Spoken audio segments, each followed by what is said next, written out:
Rangoon, 1930, the air was thick with heat and tension. Street hawkers called over the sound of tram bells, and somewhere in the alleys of Lanmada, the smell of beetle juice mixed with the sharper tang of kerosene lamps. The city was a giant chessboard, and everyone was a player, whether they knew it or not. Chapter 1, The King of Lanmada. In a small tea shop on 14th Street, Fotoke sat with one leg crossed, chewing on a cheroot. His eyes were calm, but anyone who had crossed him knew those eyes could harden into steel in a heartbeat. Around him sat his men, barefoot, tattooed, and loyal. He wasn't just a thug. Fotoke controlled the docks, the market stalls, and even the ticket lines for the trams. Every fishmonger's basket, every sack of rice, every ferry trip, a slice of it was his. He called it protection. The police called it extortion. The locals? They called it survival. Chapter 2, The Riot. The year had been restless. Burmese dock workers were clashing with Indian laborers over jobs, wages, and pride. What began as shouts and fists turned into knives and blood in the gutters. Fotoke didn't start the riot, but he saw the opportunity.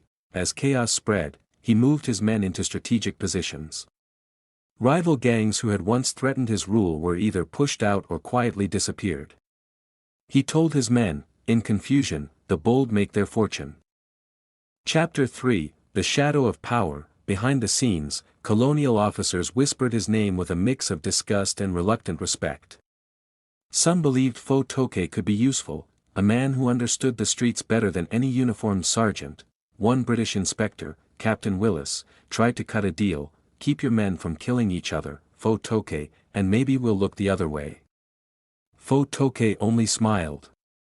Deals with the British were like monsoon clouds, promising rain but delivering nothing. Chapter 4, The Betrayal. It was one of his own men who did it. A young runner named Maung Win, tempted by a rival gang's money, sold information about a weapons shipment Fotoke was expecting. The ambush came at night, gunfire, shouts, the smell of gunpowder in the humid air. Fotoke's crew fought fiercely, but it was clear someone had tipped the enemy off. The betrayal cut deeper than the bullet graze on his shoulder. Chapter 5, The End of the Street King. By 1944, the world had changed. The Japanese occupied Rangoon, and the streets were no longer Fotoke's kingdom. Disease, prison, and politics took their toll. In the end, the man who once ruled the lanes of Lanmada died quietly in a prison hospital in Myeongmyo, a shadow of the street king he once was. But in the tea shops and market stalls of Rangoon, old men still told stories. Back in Fotoke's day, nobody touched a fish basket without his say-so.